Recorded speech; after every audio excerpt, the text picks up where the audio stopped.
ولمن خاف مقام ربه جنتان فبأي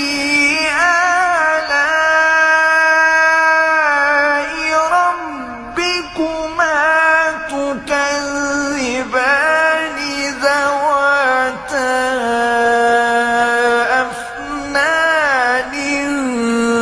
فبأي آلاء ربكما تكذبان فيهما عينان تجريان فبأي